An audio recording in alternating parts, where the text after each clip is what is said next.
E aí pessoal, tudo bem com vocês? Giovanni aqui dando sequência ao estudo aí dos sentidos e da saúde. E nessa aula a gente vai falar um pouquinho mais relacionado agora, né, à nossa saúde, falando de biotecnologia.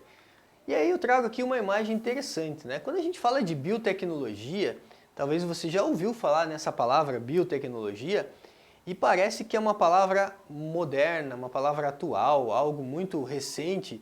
E não, gente. O ser humano, desde muito tempo, já usa processos biotecnológicos. Por exemplo, quando você tem lá na história, né, antiga a questão da produção do vinho. Para produzir vinho, você usa um micro-organismo, você usa lá um fungo que vai fazer um processo biotecnológico de fermentação. Para produzir iogurte, você usa lá bactérias que vão fazer ali um processo biotecnológico de fermentação. Então veja que a gente tem aqui, né, o que a gente pode chamar então de biotecnologia antiga, na produção de vinhos, na produção ali de pães, né, o fermento do pão, por exemplo. Você está associado aqui também à presença de um fungo. Por que a massa cresce? Já perguntou por que a massa cresce? Ah, professor, porque minha mãe coloca fermento, mas o que é o fermento? Tem o fermento biológico, que é fungo, né? Você tem um fungo aí, que é o famoso Saccharomyces cerevisiae. Não precisa você se preocupar com o nome, eu só vou falando para que você vá se familiarizando com esses nomezinhos, já que Saccharomyces cerevisiae é um fungo bem importante, utilizado aí na fermentação, na indústria de pães, indústria de panificação, porque quando ele fermenta, o que ele faz? Ele libera gás carbônico como um produto ali da fermentação que esse fungo faz e acaba fazendo com que a massa cresça. É um processo biotecnológico. Mas como que a biotecnologia pode ser utilizada na medicina? Eu já entendi que na culinária, na alimentação é importante, professor, na produção de vinho, na produção de cachaça, de cerveja, na produção de pães, na produção aí, né, de vinhos, você vai ter ali o uso então de um processo biotecnológico.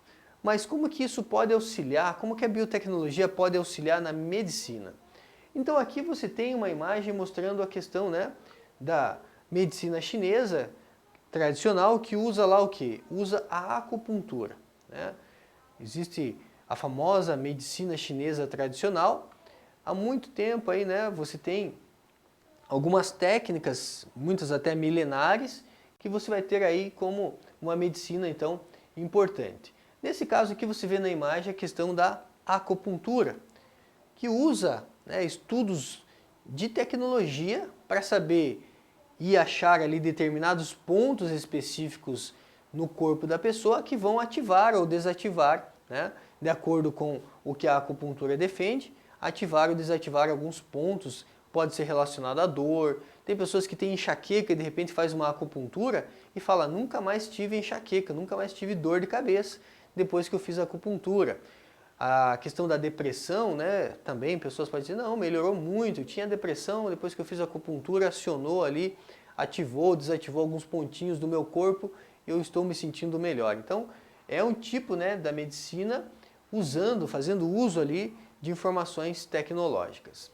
Agora, uma técnica muito utilizada, ela não é uma técnica recente, a gente chama de técnica do DNA recombinante.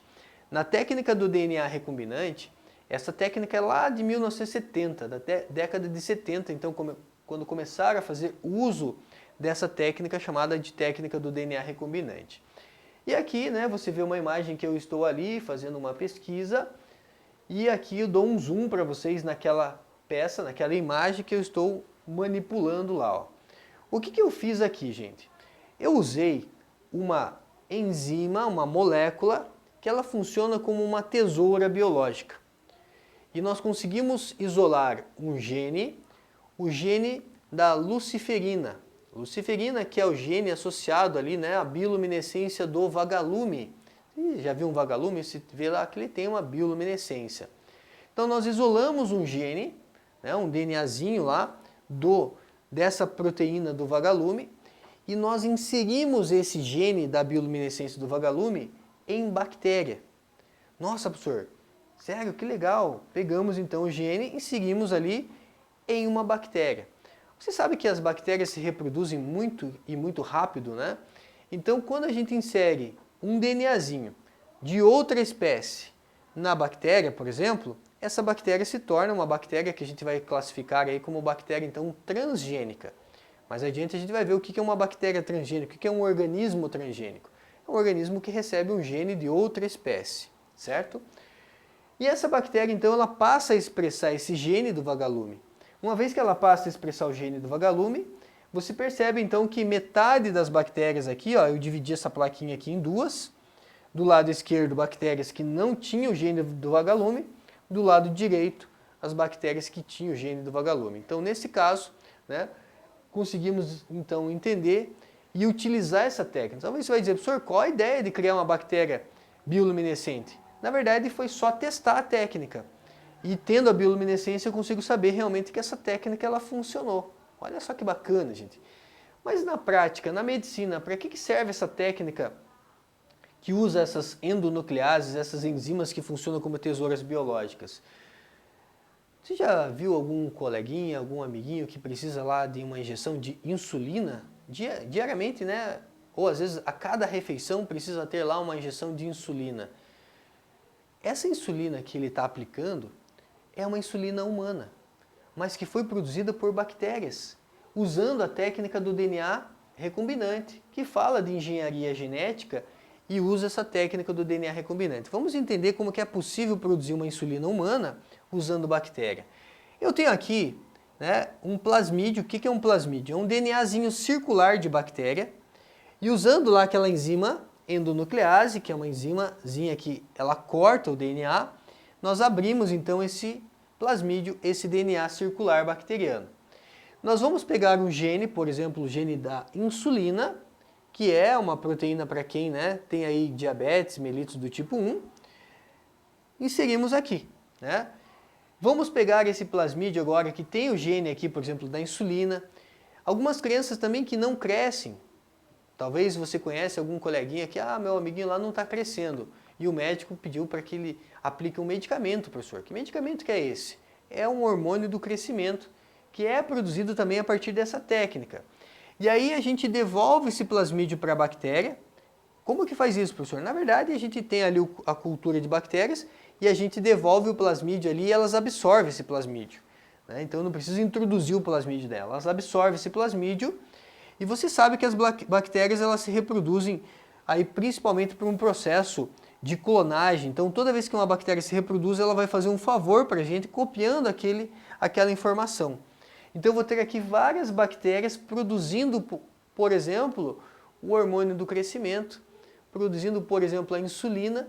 E aí lá nesse processo de engenharia genética, os especialistas, o que eles vão fazer? Eles vão captar essas proteínas, como a insulina que trata aí a diabetes mellitus do tipo 1, o GH, que é o hormônio do crescimento, aquele amiguinho lá que não cresce e faz uso de uma injeção aqui de GH, isso vai ajudar para que ele possa crescer, certo? Existe um tipo de nanismo por deficiência de hormônio de crescimento, olha só que interessante, mas que é possível tratar fazendo uso de uma injeção diária de GH, de hormônio do crescimento. Temos aqui também pessoas que têm problemas relacionados à coagulação do sangue. Temos um fator ali de coagulação do sangue, né, para pessoas que são hemofílicas. A hemofilia é uma doença associada, uma doença genética associada a pessoas que não coagulam o sangue corretamente. E para fechar essa aula, gostaria de falar de mais um processo envolvendo aqui essa parte de biotecnologia. Você já viu falar em teste de paternidade? Então olha só essa imagem que legal, né? Você tem aqui o que nós chamamos de moléculas ou bandas de DNA. Então agora você vai me ajudar a resolver aqui uma situação. Olha só qual é a situação. A letra M significa que é uma mulher, é uma mãe. A letra F significa que é o filho. E aí nós temos aqui o suposto pai 1, o suposto pai 2. Você vai me ajudar agora a descobrir quem é o pai dessa criança. Pensa comigo assim, ó. Eu herdei informações genéticas do meu pai, metade das informações genéticas eu recebi do meu pai, metade das informações genéticas eu recebi da minha mãe. Poderia dizer assim, né? Metade do DNA do meu pai, metade do DNA da minha mãe. Então a gente vai fazer o seguinte, nossa referência aqui é a criança, isso que me importa. Eu quero saber quem é o pai dessa criança. Então, aqui você tem o que nós chamamos de bandas de DNA. Então, quando você tem as bandas de DNA, o que a gente faz? Vamos pegar a primeira banda de DNA dessa criança. Veja que essa banda de DNA aqui coincidiu com a mãe. Então, essa banda confirma que ele é filho dessa mãe. Mas não me interessa saber a mãe, a gente sabe que é a mãe. Eu quero saber quem é o pai. Então, vamos pegar aqui a banda de baixo. Ó. Pegando a banda de baixo, eu chamo essa banda, né, banda de DNA. Pegando aqui a banda de baixo, veja que essa banda não veio da mãe. Gente, se a banda não veio da mãe, ela tem que ter vindo de um pai. Metade vem da mãe, metade vem do pai. E veja quem que coincide? O suposto pai 1. Então, já podemos dar parabéns para o suposto pai 1? Ainda não. Vamos confirmar. Mais uma banda que coincide com a mãe. Mas essa não me interessa. Eu quero banda que coincida com o pai, né? A banda de DNA que coincida com o pai. Veja que tem mais uma lá embaixo, ó, que coincide novamente com o suposto pai 1. Veja que não tem nenhuma bandinha aqui de DNA que coincide com o suposto pai 2. Então, nesse caso, a gente vai escrever lá no teste então, de paternidade que o pai dessa criança é o pai 1, certo? Está aí um teste de paternidade que você me ajudou a montar aqui, né? Muito legal. E é um teste muito preciso. Maravilha, gente? Então, fechamos assim mais uma aula. Até a próxima.